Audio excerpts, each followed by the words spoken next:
Okay, everybody, welcome back to my Ultima game on the TRS-80 Color Computer 1/2. So, alright, what you saw in the previous videos was a title screen without any music. But the music is there, I just have to put it there. And then I showed you a fight box. So what this is the overworld, and this is where you start. You're going to start on this very screen right here. And you can't go this way because you're blocked by mountains. I haven't decided, you can probably go up or down. I don't know right now. And over here we have a beachhead. So we have the tide coming in and going out. You can see that. And then I have some sand. And then we come onto our solid ground up here. And there might be grasses or something like that up here, and trees and rocks and things like that. But this is as far as I've gotten. So you can see the sand, you can see the tide coming in and out, and we only have two colors. I know there's a trick to get artificial colors, but it just doesn't work with the emulator. It screws everything up, so I'm only limited to two colors. Yesterday I got the water in here to move like this, just to show a tide coming in and out, and it doesn't take up a lot of memory, so my guy still moves pretty fast. But today I added the beach sand and the mountains, and the P copy slows it down. So what I want to focus on here is that in P mode 4 high res, we only get two screens. So each screen is cut up into 4 pages. So I can utilize it. This game is not using really any get input. I'm doing most of it with a draw manipulation. I have the get input going on over here, but that's not a main. This is not a main feature. I use what I need where I need, so I don't have to use a page screen for sprites.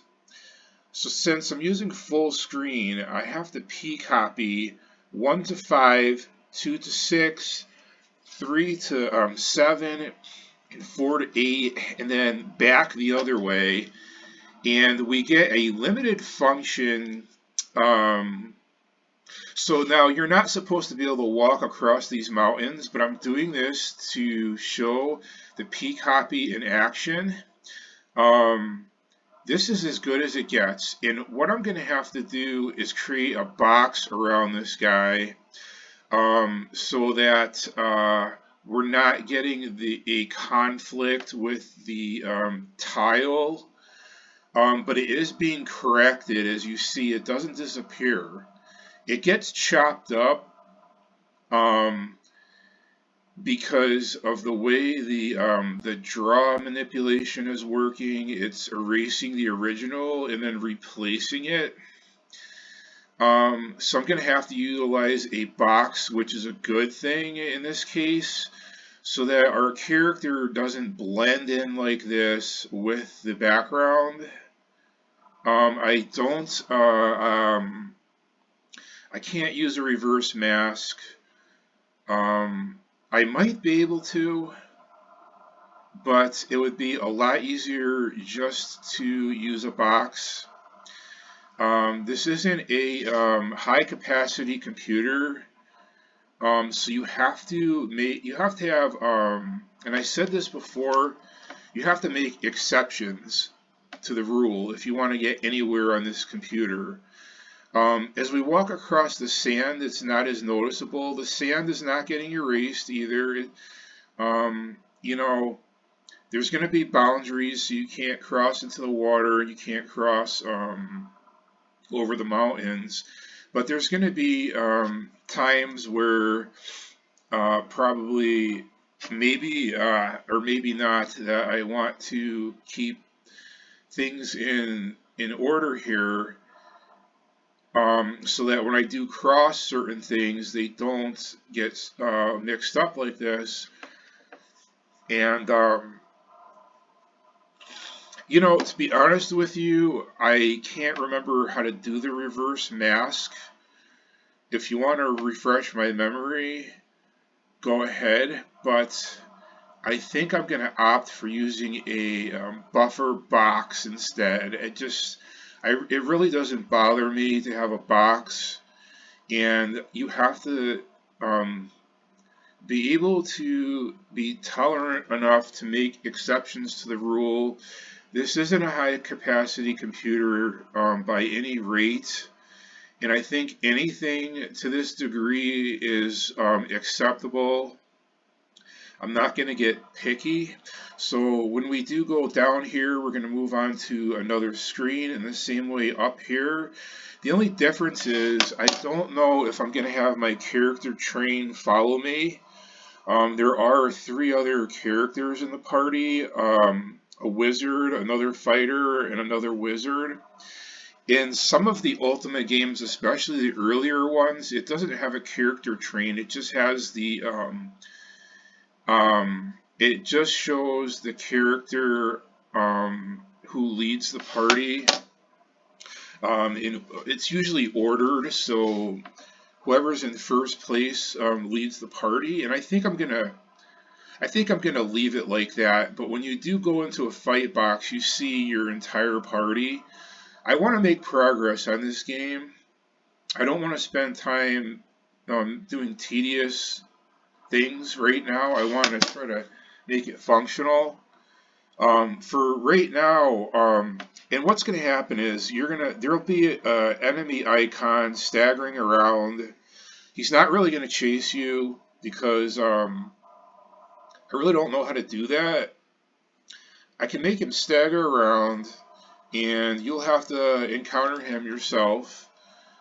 Usually that's the way it works, and when you get more difficult enemy icons, then they start to pursue you. But in order to get experience or whatever, you're going to have to go touch the icon and go into the fight box. You'll be able to use your weapons, and you'll be able to cast. And only the wizard can cast. So when we do cast, we press C and shift and up and down moves the arrow to the different spells. You're going to start off with kill, and that's it. You're going to have to find the move mountain spell and subsequent spells. You'll cast the spell, it'll have its effect or no effect, you know, or you can return back.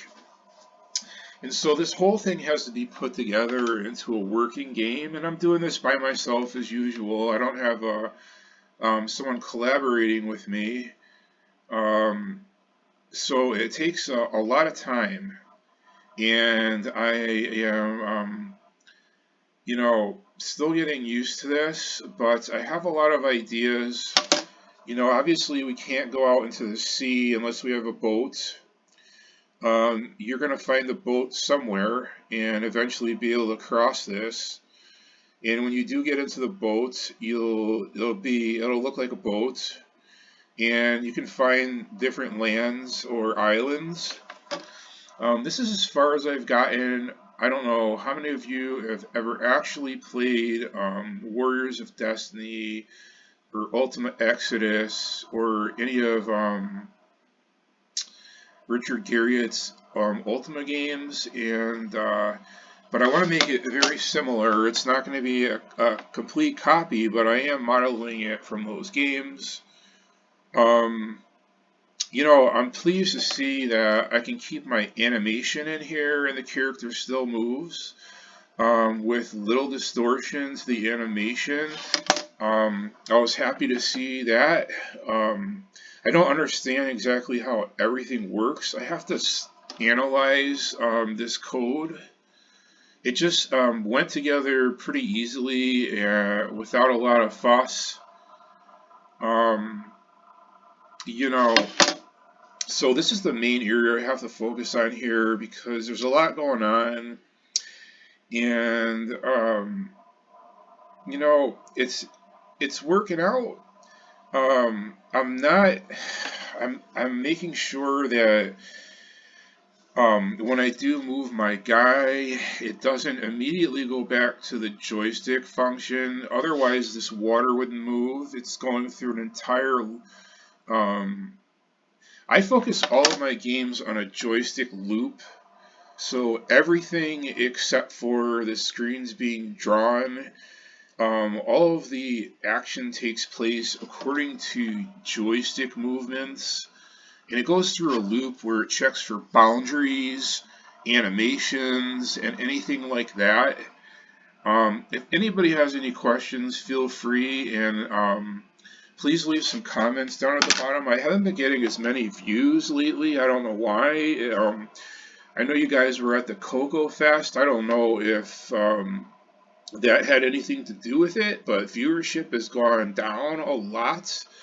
And I'm a little disappointed. I don't know if people are getting bored or what's going on with color computer things on the internet, but we got to pick back up here if this is going to survive into the future, and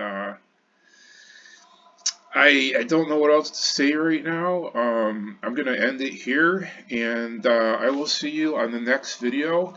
After this, I'm going to focus on finishing Tales of Suburbia. Actually, what I mean is I'm going to finish Tales of Suburbia, and then I'm going to come back to this and try to finish this. Ghost Saga is already done. It was just a short game. Tales of Suburbia is much longer. And this is going to be a full-length RPG if I can manage it. If I can't, I will just leave it on the shelf, especially if people aren't interested. It would be nice to have a collaboration partner. It would move along a lot faster, but I haven't gotten any offers from anyone. And I've put this out there before, especially, people that really know what they're doing. Everybody has a different skill set, I've noticed on here. I do watch some of my subscribers in viewers to see what they have on their channels, and I wish I could see more of what you guys are doing. Um, I mean, I recognize that everybody has a different skill set, and that's great, but we need to put these things together sometimes and work together. We could get a much better game that way instead of everyone just doing their own thing and not really collaborating. So I don't know why there's not more collaboration. Um, I'm going to end it here.